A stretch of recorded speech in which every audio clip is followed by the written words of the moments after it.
এই পর্যায়ে আপনার সামনে বক্তব্য রাখবেন নাকি ভয় ভয় নয়, রাজপথ ছাড়ি নয়, নাকি ভয় এগিয়ে চলে, আমরা আছি তোমার সাথে।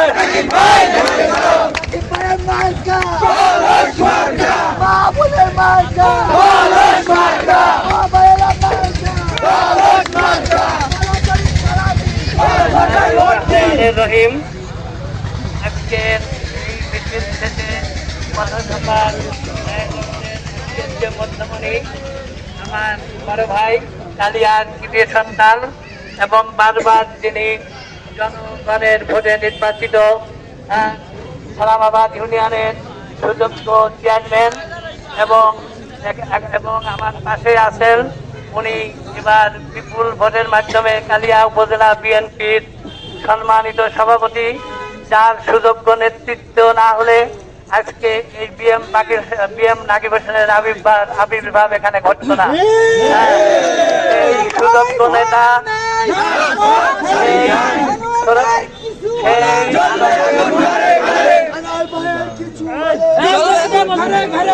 এই সুযোগ্য নেতা আমার প্রিয় নেতা, আমার হৃদয় স্পর্শী নেতা এবং আপনারা এখানে যারা আম জনতা আছেন সকলের নেতার প্রতি শ্রদ্ধা রেখে আমার বাম পাশে আছেন যিনি অনেক কিছুদিন আগে বহিষ্কৃত রাজপথের লড়াকু সৈনিক, যার পা থেকে মাথা পর্যন্ত ছাত্র দলের রক্ত অগ্নিধারা, যার বক্তব্য আমার স্নেহস্পদ ছোট ভাই ইউসুফ, এবং আমার সাথে আছেন কালিয়ার আর এক লড়াকু সৈনিক নব ফ্যামিলির সুযোগ্য নেতা রবিউল ভাই সহ রেজাউল ভাই সহ এখানে যারা নেতৃবৃন্দ আছেন এবং বিভিন্ন পর্যায়ের ইউনিয়ন থেকে আগত ওয়ার্ড এবং থানা উপজেলার যে সকল নেতৃবৃন্দের নাম অল্প সময়ে বলা সম্ভব না, সকলকে আমার জানাই অন্তরের অন্তরস্থল থেকে অভিনন্দন এবং শুভেচ্ছা। আসসালামু আলাইকুম এবং হিন্দু ভাইদের নমস্কার। হয়েছে কিছুদিন আগে ইউসুফ সহ আমাদের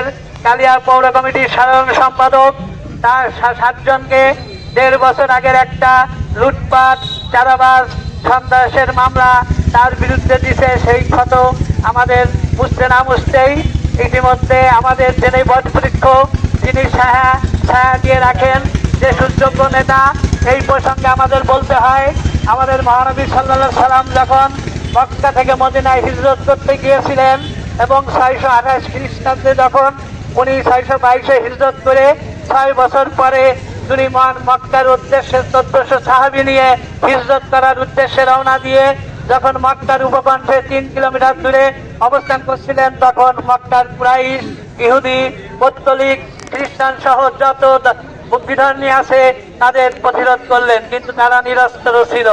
কিন্তু সেই সময় আমাদের মহানবী সাল্লাল্লাহু আলাইহি সাল্লাম তখন তাদের সাথে একটা চুক্তি করেছিল, এইটা ইসলামের ইতিহাসে বায়াতুস সাজারা নামে পরিচিত।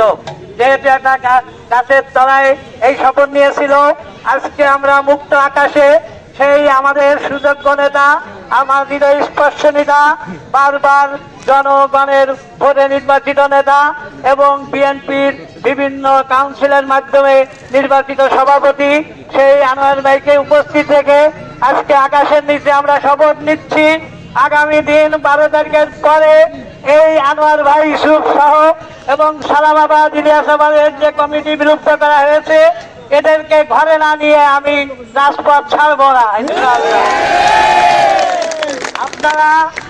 আপনারা অক্লান্ত পরিশ্রম করে এই যে কয়েক কিলো পথ পাড়ি দিয়ে আসলেন, আমরা আশা করি আল্লাহ রাব্বুল আলামিন আমাদের জন্য মনের আশা পূরণ করেন এবং আমরা ইনশাআল্লাহ আমরা কলস প্রতীক পেয়েছি। আমাদের এই নড়াইল একে 2008 সালে আপনারা জানেন যিনি এই কলস প্রতীক নিয়ে বিপুল ভোটের ব্যবধানে এখানে জয়যুক্ত হয়েছিলেন। আমি যেহেতু একজন স্বতন্ত্র প্রার্থী, আমি প্রত্যেকের কাছে ভোট চাই, আপনারা আমার জন্য দোয়া করবেন, হিন্দু ভাই বোনেরা আমার জন্য আশীর্বাদ করবেন। আমি প্রত্যেকের যে কষ্ট এবং এখানে যারা আমাদের এই নড়াইলে আমি শুধুমাত্র এই সমস্ত নেতৃবৃন্দকে সাথে নিয়ে এবং আমার এলাকার আমজনতাকে সাথে নিয়ে প্রতিজ্ঞা করেছি এই নড়াইলে কোনো চাঁদাবাজ থাকবে না, মাসলবাদ থাকবে না, অস্ত্রবাজ থাকবে না, ভূমিদস্যুতা থাকবে না, এখানে কোনো মাদক ব্যবসায়ী থাকবে না। এইগুলো যতদিন নির্মূল না হবে ততদিন আমাদের আন্দোলন সংগ্রাম চলবেই চলবে। আপনারা নির্ভয়ে থাকবেন, মিথ্যা মামলা হবে না। ইতিমধ্যে হয়তোবা আমাদের ইউসুফ সহ 7 জনের বিরুদ্ধে একটা মামলা চলমান, এর মধ্যে আবার আমাদের 26 জনের নামে 4 মাস আগের একটা চাঁদাবাজের মামলা এবং 326 মামলা হয়েছে। এইভাবে মামলা দিয়ে আমাদের কণ্ঠরোধ করা যাবে না, আমাদেরকে আমাদের আন্দোলন সংগ্রাম থেকে বিরত রাখা যাবে না। এইগুলো যিনি করতেছেন তাকে আপনারা সবাই চিনেন। এইগুলো যত উনি যত এই মামলা করবেন, হামলা করবেন, বহিষ্কার করবেন, জেলে পাঠাবেন, ততদিন আমাদের এই মানুষগুলো হিংস্র থেকে হিংস্রতর হবে।